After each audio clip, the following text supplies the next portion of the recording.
जय हिंद दोस्तों, आप सब कैसे हैं। आई होप कि आप सब बहुत बढ़िया होंगे। आज हम क्लास 10 का मैथ का जो चैप्टर का 4 है, जिसका एक्सरसाइज का 4.3 है, क्वेश्चन नंबर 6, 7 इस वीडियो के माध्यम से बात करेंगे। तो आप सब शुरू से लेकर लास्ट इस वीडियो के माध्यम से बने रहिए। तो चलिए बिना समय गवाए वीडियो को शुरू करता हूँ। क्वेश्चन आप स्क्रीन बोर्ड पर सामने देख सकते हैं। क्वेश्चन आपको दिख रहा होगा। जैसे अगर हम 6 नंबर क्वेश्चन आपको बात करते हैं, कितने नंबर 6 नंबर क्वेश्चन आपको स्क्रीन बोर्ड पर दिख रहा होगा। 6 नंबर क्वेश्चन को 1 से लेकर 5 ले क्वेश्चन हम पिछले वीडियो में करा दिए। अगर आप वीडियो नहीं देखे तो जाकर प्लेलिस्ट से वीडियो को देख लीजिए, वहां से आपको सारे के सारे क्वेश्चन देखने को मिल जाएंगे। जैसे 6 नंबर क्वेश्चन का क्या कर रहा है कि एक आयताकार खेत है, जिस आयताकार खेत का विकर्ण उसकी भुजा से 60 मीटर अधिक लंबा है। यदि बड़ी भुजा छोटी भुजा से 30 मीटर अधिक हो तो खेत की भुजाएं ज्ञात करनी है। क्या क्या सिंपल आपका क्वेश्चन है, आसान क्वेश्चन है। जैसे एक आपका क्या है, आपका यह आयत है। क्या है जी? आपका यह आयत है। क्या है? आयत है। इस आयत का हम नाम दे देते हैं ABCD। क्या नामकरण कर दिए। इस आयत का क्या है, एक विकर्ण भी है। क्या है? यह विकर्ण भी है। क्या है? विकर्ण है। क्वेश्चन आपका क्या कर रहा है कि इसकी छोटी भुजा से 60 मीटर अधिक लंबा है। क्या है? विकर्ण है। और बड़ी भुजा क्या है? छोटी भुजा से 30 मीटर अधिक है। तो हमको छोटी भुजा हमको पता नहीं है। तो अगर हम मान लेते हैं कि यहाँ पर मान लेते हैं कि माना कि छोटी भुजा माना कि छोटी भुजा बराबर x मीटर। कितना जी? x metre. क्या माने? x metre. तो आप बताइए बड़ी भुजा क्या होगा? बड़ी भुजा तो अकॉर्डिंग टू क्वेश्चन कौन सा बड़ी भुजा क्या होगा जी? बड़ी भुजा कह रहा है कि बड़ी भुजा छोटी भुजा से क्या है, 30 मीटर अधिक है। क्या है? छोटी भुजा से 30 मीटर अधिक है। कितना? 30 मीटर अधिक है। तो ये क्या है? बड़ी भुजा हो गया। अब कह रहे हैं कि इसका विकर्ण भी कह रहा है। तो इसका विकर्ण क्या है? तो छोटी भुजा से 60 मीटर अधिक है। क्या है? इसका डायगोनल मतलब इसका विकर्ण भी है। जो विकर्ण है इसकी छोटी भुजा से क्या है, 60 मीटर अधिक है। कितना है? 60 मीटर अधिक है। तो अगर आज की छोटी भुजा को अगर हम x मानते हैं तो बड़ी भुजा क्या होगा? x प्लस कितना होगा जी? 30 हो जाएगा। और इसका डायगोनल कितना हो जाएगा? x प्लस 60 हो जाएगा। x प्लस 60 हो जाएगा। करेक्ट। अब चलिए अब हम अकॉर्डिंग टू क्वेश्चन के अनुसार इसे सोल्व करते हैं। जैसे क्वेश्चन में क्या कर रहे हैं, इसकी भुजाएं क्या करनी है, फाइंड आउट करनी है। क्या करनी है? इसकी भुजाएं आपको फाइंड आउट करनी है। x का मान निकालना है और बड़ी भुजा छोटी भुजा आपको मान निकालना है। तो अगर आप यहाँ पर ध्यान से देखिएगा, यह क्या है, तो ABCD आपको चतुर्भुज आपको यहाँ पर दिख रहा होगा, आयत दिख रहा होगा। इस आयत में आपको ABC या यहाँ पर इस आपको आयत में आपको ABCD ये सारे के सारे आपको जो एंगल दिख रहे होंगे सारे 90 डिग्री के एंगल पर है। क्या है? यह B भी क्या है, 90 डिग्री पे है। यह C भी 90 पे है। यह D भी 90 डिग्री पे है। A भी 90 डिग्री पे है। अगर आप ध्यान से देखिएगा तो ABC क्या जी? ABC। तो ABC क्या है? ABC यहाँ पे एक त्रिभुज बन रहा है कि नहीं बन रहा है? ABC। जिस ABC में यहाँ पर आपको एक त्रिभुज बन रहा है। क्या जी? ABC बन रहा है। इस त्रिभुज में एक आपको एंगल आपको समकोण त्रिभुज आपको क्या दिख रहा है? समकोण त्रिभुज 90 डिग्री का एंगल B बराबर 90 डिग्री दिख रहा है कि नहीं दिख रहा है? इस त्रिभुज में आपको दिख रहा है। तो अगर यहाँ पर समकोण त्रिभुज अगर यहाँ पर दिख रहा है 90 डिग्री, तो अगर हम आपसे पूछा कि यहाँ पर पाइथागोरस का अगर हम फॉर्मूला लगा देते हैं तो सारे के सारे यहाँ पर मेरा मान पता हो जाएगा, भुजा पता हो जाएगा। तो पाइथागोरस प्रमेय क्या कहता है कि हाइपोटेनस का स्क्वायर प्लस परपेंडिकुलर का प्लस बेस का स्क्वायर कर दीजिए। तो अगर यहाँ से पाइथागोरस का फॉर्मूला लगाते हैं, पाइथागोरस प्रमेय से, क्या से? पाइथागोरस प्रमेय से। तो पाइथागोरस प्रमेय क्या होगा यहाँ से बोलिए? तो AC का स्क्वायर क्या है? AC क्या है? तो हाइपोटेनियस है। क्या है जी? AC क्या है? हाइपोटेनियस है। यह आपका क्या है? परपेंडिकुलर, नीचे वाला आपका बेस आपका हो गया। तो इस प्रकार से क्या होगा? तो x मतलब AB का स्क्वायर क्या होगा? AB का स्क्वायर प्लस में BC का स्क्वायर क्या होगा? BC का स्क्वायर। तो यहाँ से देखिएगा तो जो आपको जिस एंगल से आपको देखना होगा उस एंगल के सिर्फ सामने वाला कोण क्या होता है? परपेंडिकुलर होता है। नीचे वाला का बेस होता है। अगर आप एंगल A से देखिएगा तो नीचे वाला क्या होगा जी? यहाँ से क्या होगा, नीचे वाला यहाँ से परपेंडिकुलर होगा, सामने वाला बेस हो जाएगा यहाँ से देखिए तो यही इस प्रकार से क्या होगा, ए सी का स्क्वायर प्लस बी सी का ए बी का स्क्वायर प्लस बी सी का स्क्वायर, ये आपका पाइथागोरस प्रमेय से हो गया। अगर यहाँ से मान अगर आपसे पूछा जाए कि मान क्या होगा, तो ए सी का मान क्या है, यहाँ से देखिए ए सी का मान डायगोनल आपका विकर्ण क्या है, तो x प्लस 60 है, क्या है x प्लस 60 है, कितना है x प्लस 60 का स्क्वायर है, बराबर ए बी का स्क्वायर कितना होगा, तो x का स्क्वायर हो जाएगा, बी सी कितना है, तो x प्लस कितना है 30 है, क्या है x प्लस 30 का स्क्वायर। अब चलिए इसका स्क्वायरिंग कर देते हैं, तो यहाँ पर ध्यान से देखिएगा, यहाँ x प्लस 60 आपको दिख रहा होगा, a प्लस बी के होल स्क्वायर के रूप में आपको दिख रहा होगा, तो a प्लस बी के स्क्वायर के फॉर्म में बैठा देते हैं, x को अगर a मान लेते हैं, 60 को अगर b मान लेते हैं, तो उसके आधार पर हम बैठाते हैं, तो क्या होगा a स्क्वायर प्लस में यहाँ पर देखिए प्लस में 2ab करेक्ट, यहाँ से मल्टीप्लाई के साथ होगा, प्लस में बी स्क्वायर क्या होगा, बी का स्क्वायर हो जाएगा, बराबर एक्स स्क्वायर प्लस में इसका x प्लस 30 का कीजिएगा, तो एक्स स्क्वायर प्लस में 2 गुने एक्स गुने 30 हो जाएगा, प्लस में 30 का स्क्वायर कर दीजिएगा, क्या कीजिएगा 30 का स्क्वायर कर दीजिएगा। अब चलिए इसको एक स्टेप बढ़ते हैं, तो क्या होगा एक्स स्क्वायर यहाँ से कीजिएगा प्लस में 60 दूनी 120 एक्स हो जाएगा, प्लस में 6 1 36 आपका 36 हो जाएगा 60 का वर्गमूल, बराबर यहाँ से कीजिएगा तो एक्स स्क्वायर प्लस में एक्स स्क्वायर प्लस में ऐसा कितना होगा 60 एक्स हो जाएगा, और प्लस में 30 का कीजिएगा तो 900 हो जाएगा, कितना होगा 900 हो जाएगा। इसको आपको स्टेप बाय स्टेप आपको सोल्व करना होगा। चलिए इसको सोल्व करते हैं, तो आप यहाँ पर ध्यान से देखिएगा, यह एक्स स्क्वायर क्या होगा, एक्स स्क्वायर क्या होगा कैंसिल हो जाएगा। कैंसिल होने का राज क्या है, तो राज यही है कि अगर हम इस एक्स स्क्वायर को इस साइड लाएंगे तो क्या होगा माइनस में आ जाएगा, तो प्लस माइनस क्या होगा कैंसिल हो जाएगा यहाँ से एक्स स्क्वायर, तो एक तो आपका कैंसिल हो गया। अब चलिए अगर हम इसको सारे को अगर इसको हम इस साइड भेज देते हैं, या इसको हम क्या करते हैं इस साइड लाते हैं, किसको इसको अगर हम इस साइड लाते हैं तो क्या होगा एक्स स्क्वायर हो जाएगा माइनस में है, एक्स स्क्वायर क्या होगा माइनस में है। चलिए यहाँ पर प्लस में क्या होगा 120 को लिख देते हैं, इसको हम लाते हैं तो माइनस में होगा 60 एक्स हो जाएगा, इसको प्लस में 3600 रखने देते हैं, माइनस में आपका कितना हो जाएगा 900 हो जाएगा, बराबर 0 हो जाएगा। ये आपका जितने भी आपको यहाँ पर समीकरण दिख रहे होंगे, यहाँ पर इस सारे समीकरण को इस साइड लाए हैं तो माइनस में हो गया, एक्स स्क्वायर भी माइनस में हो गया, 60 एक्स भी माइनस में हो गया है, और 900 भी क्या होगा माइनस में हो गया है। अब चलिए इसको हम एक स्टेप सोल्व करते हैं, इसको आप सोल्व कीजिएगा तो क्या होगा एक्स स्क्वायर यहाँ से कीजिएगा प्लस में 60 एक्स हो जाएगा, क्या होगा प्लस में 60 एक्स प्लस में 3600 में जब 900 घटाइएगा तो कितना होगा 2700 हो जाएगा, बराबर 0 हो जाएगा। अब चलिए इस सारे में से क्या करते हैं, अगर हम माइनस को कॉमन कर लेते हैं, क्या करते हैं माइनस कॉमन करते हैं तो क्या होगा एक्स स्क्वायर माइनस में 60 एक्स हो जाएगा माइनस 2700 हो जाएगा, क्या होगा 2700 बराबर 0 हो जाएगा। जब इस माइनस को अगर हम इस साइड पलटते हैं 0 के पास लाते हैं तो आपका इक्वेशन क्या बनकर रेडी हो जाएगा, एक्स स्क्वायर माइनस 60 एक्स हो जाएगा माइनस 2700 हो जाएगा, बराबर 0 हो जाएगा। ये आपका इक्वेशन आपको बनकर रेडी हो गया। इस इक्वेशन को क्या करना है आपको सोल्व करना है, बाकी से सोल्व करना है। आपको किसी भी विधि से गुणनखंड विधि से सोल्व कर दीजिए, और गुणनखंड विधि से सोल्व कीजिएगा तो एक्स स्क्वायर का जो कोएफिशिएंट है, इस कोएफिशिएंट के मतलब सी के मान से क्या मल्टीप्लाई कराना होता है, क्या कहता है मल्टीप्लाई कराना होता है। यहाँ पर हम क्या करते हैं, इसको हम सोल्व कर देते हैं, यहाँ पर इसको यहाँ पर सोल्व कर देते हैं।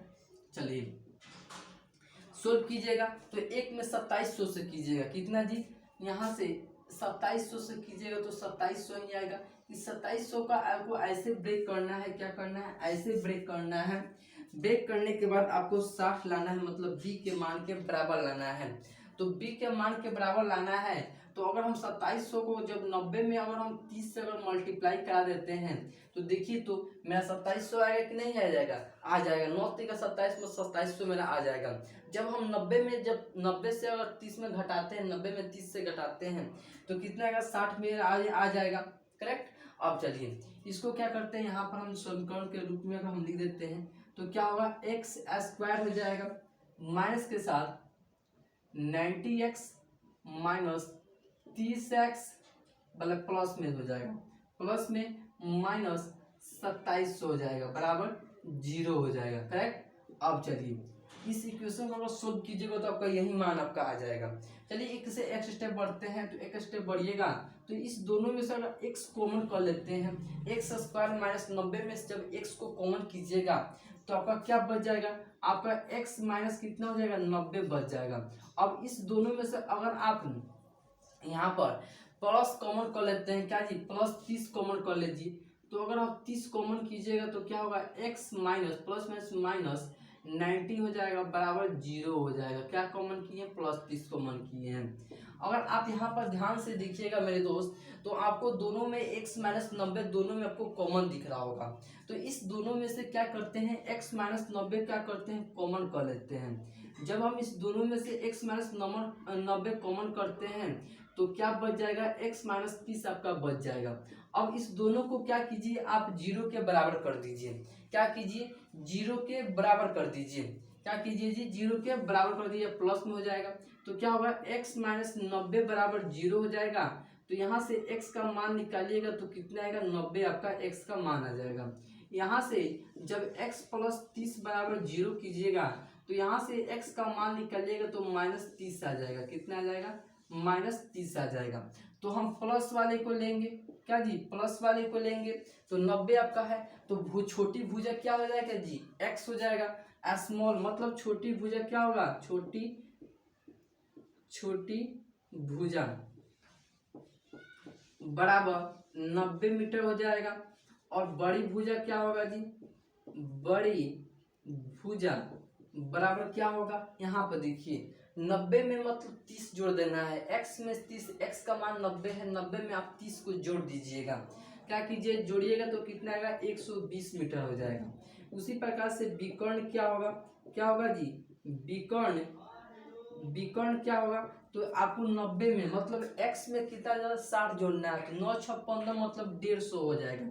कितना होगा, 150 मीटर। तो इस प्रकार से आपका क्या होगा, फाइनली आपका आंसर हो गया। और आप इसे बाकी से सोल्व कर सकते हैं। आपका कॉन्सेप्ट बाय कॉन्सेप्ट आपका क्वेश्चन आपको देखने को मिला है। तो चलिए आई होप कि आपको ये क्वेश्चन समझ में आया होगा, 6 नंबर क्वेश्चन को कैसे टेकल किया जाता है, कैसे इसे बनाया जाता है। तो चलिए फिर ऐसे झट से लिखिए, फिर मिटाते हैं और सेकंड लास्ट बोले 7 नंबर क्वेश्चन क्या करते हैं, सोल्व करते हैं। चलिए आप सब लिख चुके होंगे, इसे हम मिटाते हैं और 7 नंबर क्वेश्चन की ओर बढ़ते हैं। 7 नंबर क्वेश्चन क्या है, आसान क्वेश्चन है। जिस तरह आप इस क्वेश्चन को सोल्व किए हैं, आप 6 नंबर क्वेश्चन को सोल्व किए हैं, उसी प्रकार से आपको क्या करना है, आपको बाकी से आपको कॉन्सेप्ट वाइज आपको क्वेश्चन को सोल्व कर सकते हैं। आपको सिंपली आपको एक चीज आपको जानकारी होना चाहिए, क्वाड्रेंट इक्वेशन को कैसे सोल्व किया जाता है, तो कोई भी आपको दिक्कत नहीं होगा। आई होप कि आपको ये क्वेश्चन बनाने में भी दिक्कत नहीं होगा।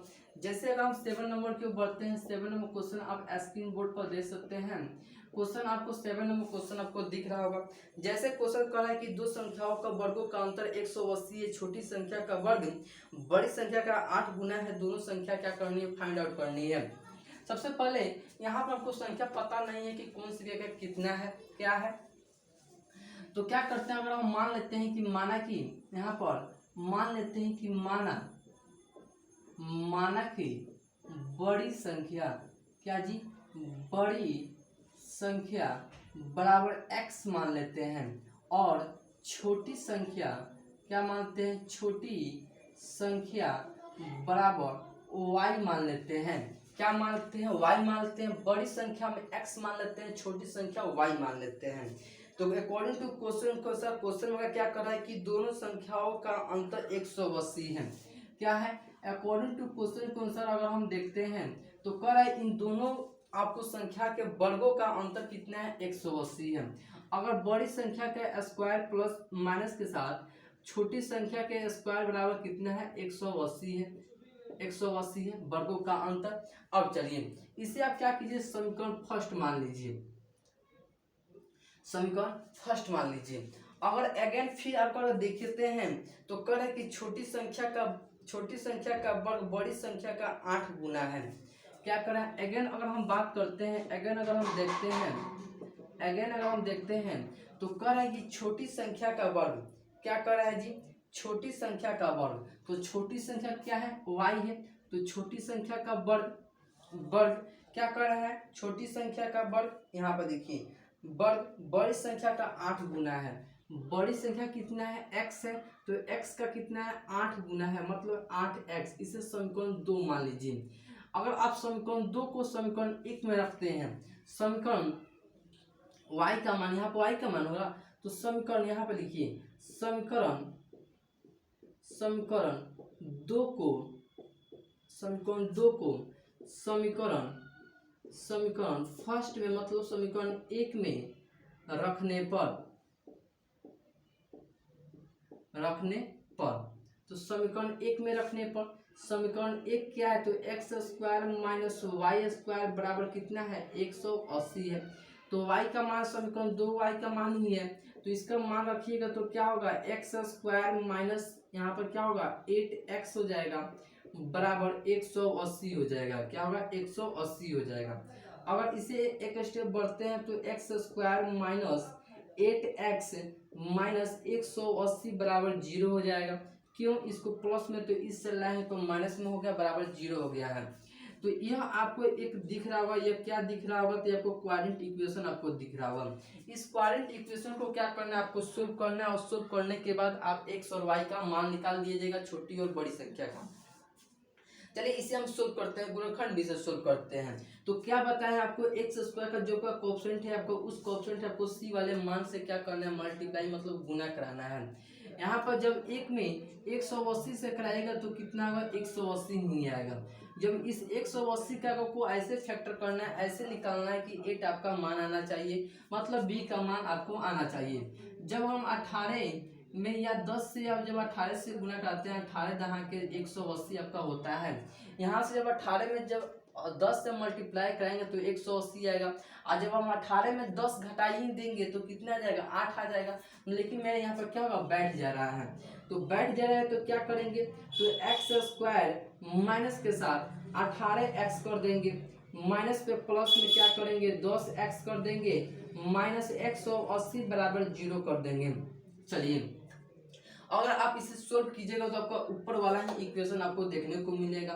प्लस माइनस माइनस होगा, 18 में से 10 करें तो 8 हो जाएगा, एक्स स्क्वायर माइनस यहाँ पर आपको वही चीज देखने को मिलेगी। चलिए इसे अगर हम इस दोनों में से अगर हम x को कॉमन करते हैं तो क्या होगा, x माइनस 18 हो जाएगा। क्या होगा, x माइनस 18 हो जाएगा। चलिए अब इस दोनों में से अगर आप प्लस 10 कॉमन करते हैं तो x माइनस 18 आपको हो जाएगा बराबर 0 हो जाएगा। इस दोनों में से क्या कॉमन किए हैं, 10 कॉमन किए हैं, तो 10 कॉमन करने के बाद क्या बच गया है, x माइनस 18 बच गया है, यहाँ से x माइनस 18। अब देखिएगा इस दोनों में आपको x माइनस 18 आपको दोनों में कॉमन दिख रहा होगा, तो x माइनस 18 इस दोनों में से क्या करते हैं, कॉमन कर लेते हैं, दोनों में से छीन लेते हैं। तो x माइनस दोनों में से 18 कॉमन कीजिएगा तो क्या होगा, x प्लस 10 आपको देखने को मिलेगा बराबर 0 हो जाएगा। अब चलिए अब आप इस दोनों को क्या कीजिए, 0 के बराबर कर दीजिए। क्या कीजिए मेरे दोस्त, आप इस दोनों को 0 के बराबर कर दीजिए। जब आप x माइनस 18 बराबर 0 कीजिएगा, यहाँ से x का मान निकालिएगा तो क्या आएगा 18 आ जाएगा। क्या आएगा 18 आ जाएगा। सिमिलरली या इसी प्रकार अगर x प्लस 10 लिखिएगा, क्या जी x प्लस 10 बराबर 0 के बराबर कीजिएगा तो x बराबर कितना आएगा माइनस 10 हो जाएगा। क्या होगा माइनस 10 हो जाएगा। हम प्लस वाले को लेंगे या छोटी यहाँ माइनस वाले को नहीं लेंगे। क्या हम माइनस वाले को नहीं लेंगे। अगर आप यहाँ पर x के बराबर 18 लेते हैं तो बड़ी संख्या आपका 18 है, तो यहाँ पर लिखिएगा चूंकि बड़ी संख्या बराबर कितना है 18 है। क्या है 18 है, तो आपका क्या है x का मान है। अब फिर आपको छोटी संख्या निकालना है, तो अब आप ध्यान से देखिएगा मेरे दोस्त, तो y का मान y क्या है, तो छोटी संख्या है। क्या है y क्या है, छोटी संख्या। यहाँ पर देखिए क्या है छोटी संख्या है यहाँ पर y। अगर y स्क्वायर बराबर 8x यहाँ पर दिखा तो x का मान अगर हम 18 यहाँ पर पुट कर दें तो सिमिलरली यहाँ पर आ जाएगा।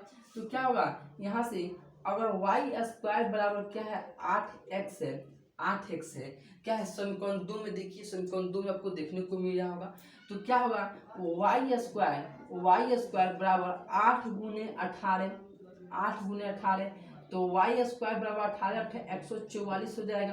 क्या हुआ 144। और यहाँ से अगर आप y का मान निकालिएगा, y का मान, तो रूट में क्या होगा 144 हो जाएगा, और इसका निकालिएगा तो y बराबर कितना आ जाएगा 12 आ जाएगा। y का मान कितना आ जाएगा प्लस माइनस के साथ 12 आपको देखने को मिलेगा। क्या होगा प्लस माइनस के साथ आपको 12 देखने को मिलेगा। चलिए तो इस प्रकार से क्या होगा, ये आपका बड़ी संख्या के पास छोटी संख्या हो गया। तो यहाँ पर देखिएगा मेरे दोस्त, यहाँ पर छोटी संख्या क्या होगा, छोटी संख्या 12 लीजिए या माइनस के साथ 12 लीजिए। तो अगर आप यहाँ पर लिखना चाहते हैं तो इसे आप लिख सकते हैं छोटी संख्या बड़ी संख्या 18 और 12 भी कर सकते हैं, या आप 18 कोमा माइनस 12 भी कर सकते हैं। ये आपका ये दो का मान हो गया, आप कुछ भी लिख सकते हैं, आपको यहाँ पर याद दे दीजिए, दोनों में कोई भी आपको कर सकते हैं। यहाँ से आप क्या किए, छोटी संख्या और बड़ी संख्या का मान क्या किए सिमिलरली आप ज्ञात किए हैं। क्या किए हैं, सबसे पहले हम इस क्वेश्चन में हम क्या किए, बड़ी संख्या को x मान लिए हैं। क्या किए मेरे दोस्त, बड़ी संख्या को x माने हैं, छोटी संख्या को y मान लिए हैं। क्वेश्चन आपका क्या कर रहा था कि इस दोनों संख्याओं के वर्गों का अंतर कितना था 180 था। कितना था 180 था। तो इस दोनों वर्गों का किए तो 180 बराबर, तो y का मान निकालने हैं तो y के बराबर कितना होगा। अब देखिए फिर आपको सिमिलरली अगेन भी किए हैं, तो अगेन आपका कर रहा था कि छोटी संख्या के वर्गों का योग क्या है, इस बड़ी संख्या के 8 गुने के बराबर है। तो यहाँ पर वाई स्क्वायर बराबर कितना होगा 8x कर दिए हैं 8x। यहाँ पर समीकरण 2 को समीकरण 1 में पुट कर दिए हैं, यहाँ से y का मान। तो आपका कुछ इक्वेशन आपको इस तरह आपको देखने को मिला है। इक्वेशन आपका क्या देखने को मिला है, तो X square minus 8x minus 18 180 बराबर 0। इसे आपको क्या करना, इसको सोल्व करना था। क्या करना, सोल्व करना था। आप इसे सूत्र के फॉर्मूला से भी सोल्व कर सकते हैं, x के मान से सोल्व कर सकते हैं, या गुणनखंड b से भी सोल्व कर सकते हैं। गुणनखंड b से सोल्व किए हैं तो एक्स स्क्वायर का जो कोएफिशिएंट है, मतलब कोई भी आपका कोएफिशिएंट क्यों ना हो, तो यहाँ पर 1 है। इस एक में यहाँ पर लास्ट वाले c के जो मान से होता है, जो आपका द्विघात समीकरण का स्टैंडर्ड रूप क्या होता है, तो एक्स स्क्वायर प्लस में bx प्लस में c बराबर 0 होता है। a नॉट इक्वल 0 के बराबर होना चाहिए। यह आप ध्यान से देखिएगा तो आपका स्टैंडर्ड फॉर्म है। तो इसको क्या कहता है, a में क्या कहता है c से मल्टीप्लाई किया जाता है। मल्टीप्लाई कराने के बाद जब a में जब c से मल्टीप्लाई कराने के बाद जो भी आपका मान आता है, इस मान का ऐसे फैक्टर किया जाता है। क्या किया जाता है, ऐसे आपको फैक्टर करना है। फैक्टर करने के बाद आपको ऐसे जोड़ना है, ऐसे घटाना है। आपको इस b के मान के बराबर आना चाहिए। किसके मान के बराबर, इस b के मान के बराबर आना चाहिए। क्या जी, बराबर आना चाहिए। तो उसी प्रकार से आप ध्यान से देख सकते हैं। तो उसको हम क्या किए हैं, ब्रेक किए हैं गुणनखंड 20 से सोल्व करने के बाद यहाँ से हम क्या किए हैं, x का मान निकाले हैं। तो x का मान मेरा कितना है, तो 2 आपका x का मान आ गया है। तो एक आपका प्लस में है, एक माइनस में है, तो हम माइनस वाले को नहीं लेते हैं, प्लस वाले को लेते हैं। अगर हम प्लस वाले 18 लेते हैं तो 18x का मान क्या है, तो बड़ी संख्या है। क्या है जी, बड़ी संख्या है। तो बड़ी संख्या क्या हो गया, 18 हो गया। लेकिन हमको क्या था, छोटी संख्या हमको क्या करना, फाइंड आउट करना था। तो छोटी संख्या फाइंड आउट किस प्रकार होता है, तो हम समीकरण 2 को देखे हैं। समीकरण 2 को देखें, ये क्या है आपका समीकरण 2 ही तो है। तो समीकरण 2 से हम क्या किए हैं, यहाँ से y का मान निकाले हैं। तो y का मान मेरा आ गया है 12 आ गया, प्लस माइनस 12 आपका आ गया है। तो क्या होगा, तो यहाँ से बड़ी संख्या छोटी संख्या आपका यह हो गया। तो आप बड़ी संख्या छोटी संख्या इस प्रकार से फाइंड आउट कर सकते हैं। चलिए आई होप कि आपको ये समझ में आया होगा क्वेश्चन कैसे टैकल किया जाता है, कैसे बनाया जाता है। तो चलिए फिर मिलते हैं नेक्स्ट वीडियो में। वीडियो कैसा लगा कमेंट बॉक्स में जरूर कमेंट कीजिए, और मेरे चैनल पर नए हो तो चैनल को सब्सक्राइब कर दे, साथ में ब्लैक में दबा दे। ब्लैक में फायदे हो, मैं कोई भी वीडियो बनाऊँ तो तुरंत पड़ जाएगा, आप अच्छा से अच्छा तैयारी कर सकते हैं। फिर मिलते हैं नेक्स्ट वीडियो में इसी बेसिक कॉन्सेप्ट के साथ साथ जानकारी देते हैं। तो आप तक के लिए जय हिंद।